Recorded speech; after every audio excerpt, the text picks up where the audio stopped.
मैं चाहता हूं कि राहुल जी ये चिट्ठी पढ़ें और आपको पढ़ाएं, क्योंकि मेरे पास वक्त नहीं है। राहुल जी को हम लोग सुनेंगे, तो इस चिट्ठी में आपको सूचित कर रहा हूँ, पढ़िएगा जी, सुनाइएगा। आदरणीय राहुल जी, सम्मानित मंच और दोस्तों, ज्यादा वक्त नहीं लूंगा क्योंकि आप सब राहुल जी को सुनने आए हैं, मुझे सुनने नहीं आए हैं। आज 30 जनवरी गांधी जी की हत्या कर दी गई थी। आप सबके बिहाफ पे नमन। और एक हिंदू द्वारा हत्या की गई थी, किसी मुसलमान, सिख, ईसाई के द्वारा नहीं की गई थी। वो किस संगठन से जुड़े थे, वो संगठन क्या है, आप सब जानते हैं, उसमें नहीं जाऊंगा। 5 मिनट में मुझे बात रखनी है। और मेरे पास एक चिट्ठी है, जब मैं 10 महीने का था तो इंदिरा जी ने अगस्त 2, 1973 को एक चिट्ठी लिखा था सारे सीएम को। और मैं चाहता हूं कि राहुल जी ये चिट्ठी पढ़ें और आपको पढ़ाएं, क्योंकि मेरे पास वक्त नहीं है। राहुल जी को हम लोग सुनेंगे, तो ये चिट्ठी मैं आपको सुपुर्द कर रहा हूं, ये पढ़िएगा जरूर और सुनाइएगा जरूर जी।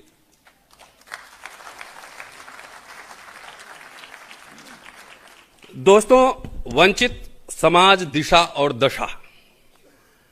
जब भारतीय गणराज्य इंडियन रिपब्लिक पर, इंडियन कॉन्स्टिट्यूशन पर मनुस्मृतिवादियों ने और कथित हिंदू राष्ट्रवादियों ने जब हमला कर दिया हो, तो उस समय दलित समाज को कहां होना चाहिए, इस पे मैं 2 मिनट बोलूंगा।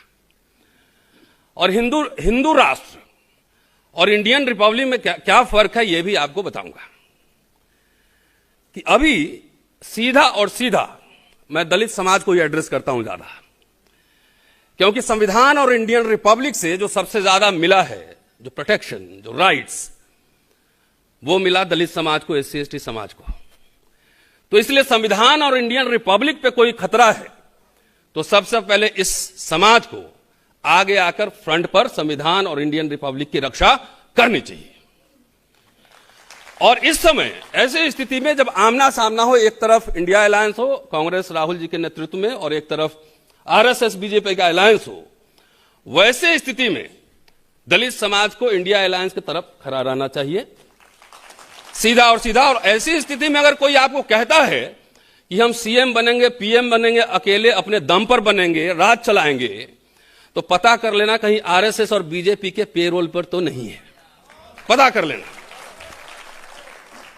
क्योंकि आरएसएस बीजेपी से तो हम लोग का सीधा मुकाबला है। राहुल जी, आप तो पॉलिटिकल पार्टी चलाते हैं, हम लोग इंडिविजुअल एक्टिविस्ट भी लड़ाई लड़ रहे हैं, और आज से नहीं, 10 साल से लड़ रहे हैं। जॉन दयाल साहब बैठे हुए हैं, जानते हैं हम लोग की लड़ाई।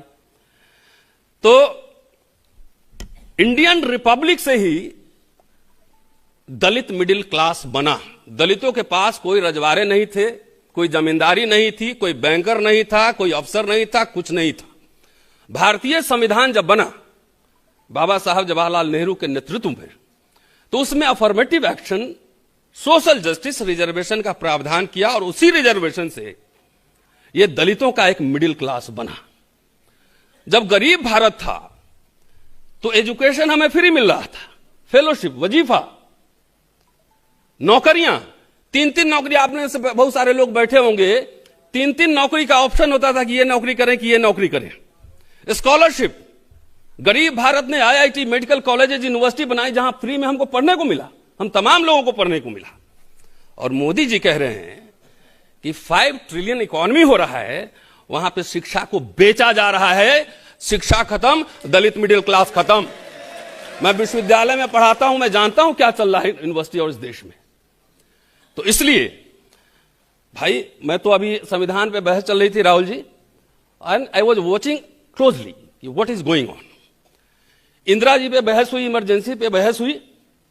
मैं उम्मीद कर रहा था कम से कम इंडिया अलायंस का एक मेंबर ऑफ पार्लियामेंट, एक कांग्रेस का दलित मेंबर ऑफ पार्लियामेंट पर्टिकुलरली उठे संसद में और ये बोले कि मैं इंदिरा गांधी के डिफेंस में खड़ा हुआ हूं बोलने के लिए। यह बोलना चाहिए था। क्यों?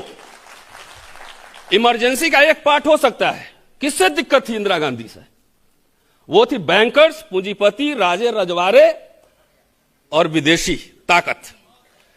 क्योंकि जिस समय दुनिया 2 पोल में बटा हुआ था, इंदिरा जी ने भारत को एक महाशक्ति बना दिया। किसी को पता भी नहीं लगा, बांग्लादेश का चित्र बदल गया।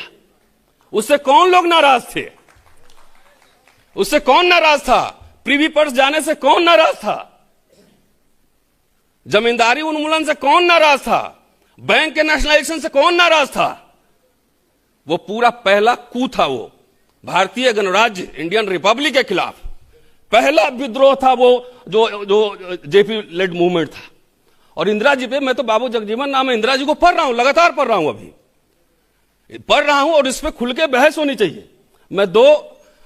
मैं राय आपको क्या दे सकता, लेकिन 2 आइडिया मेरे पास हैं। 6 मिनट हो गया, 1 मिनट और। मैं टाइम का पाबंद हूं, क्लास में टाइम से पहले जाता हूं, अब बाद में छोड़ता हूं। तो 2 आइडिया है कि एक तो आपके पास बड़ी टीम है, आप जो है एक टीम बनाइए कि जो आरएसएस कहता है कि 70 साल में कुछ नहीं हुआ, मैं नहीं कह सकता ना, मैं कोट टाई पहन के खड़ा हूं इधर, बढ़िया शर्ट है, बढ़िया पैंट है, ये सब हुआ 70 साल में। एकदम हमारे लिए गोल्डन एरा था, वो दलितों के लिए गोल्डन एरा था। ये अनदर पार्ट है, ये this is another reading of emergency. इस पे बहस होनी चाहिए, खुल के बहस होनी चाहिए।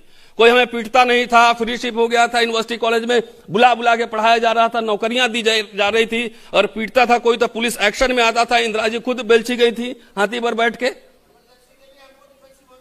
नहीं है। तो हमें एग्रेसिवली ये बात को आगे बढ़ाना है। 2 आइडिया है, एक रिसर्च टीम पूरे पब्लिक सेक्टर यूनिट पे रिसर्च करे कि मोदी जी वही बेच रहे हैं जो इंदिरा जी और जवाहरलाल नेहरू और राजीव जी ने बनाया था,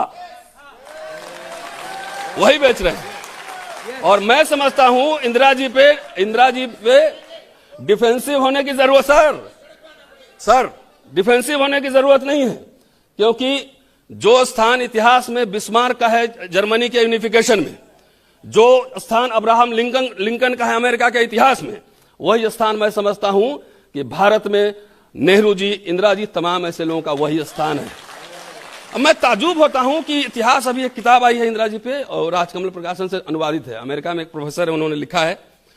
इस पे बहस होनी चाहिए और डिफेंसिव होने की जरूरत नहीं है, एग्रेसिव होकर अपनी बात रखनी चाहिए। और मैं दलित समाज से खास तौर से कह रहा हूं कि भारतीय गणराज्य में आपको नौकरियां मिली, शिक्षा मिली, फ्री का स्वास्थ्य मिला, वजीफा मिला, फेलोशिप मिला। आज हिंदू गणराज्य में हाल जाके देख लीजिए, दिल्ली यूनिवर्सिटी में 20,000 से कम में एक बच्चा नहीं पढ़ सकता है महीने का। हम लोग 600 रुपया में पढ़े दिल्ली यूनिवर्सिटी में। तो इसलिए हिंदू राष्ट्र में आरएसएस, बीजेपी आप लोग का शिक्षा, नौकरी सब छीन लेगा। और जो 70 साल में थोड़ा सा हम लोग बढ़िया कपड़ा हुआ था ना, और थोड़ा पेट भी निकल रहा था, खेत में काम करने के लिए भेजने की तैयारी कर रहा है कि आपका बीपी शुगर सब ठीक हो जाए, और कोट उतरवा देगा, खाली गले में टाई लटके छोड़ देगा। इसलिए किसी भी तरीके से राइटिस्ट फोर्सेस को हराइए और एक सेकुलर डेमोक्रेटिक भारत, और दलित पॉलिटिक्स हर समय सेकुलरिज्म के साथ जाएगा, कम्युनल फोर्सेस के साथ नहीं जा सकता है। शुक्रिया, जय भीम।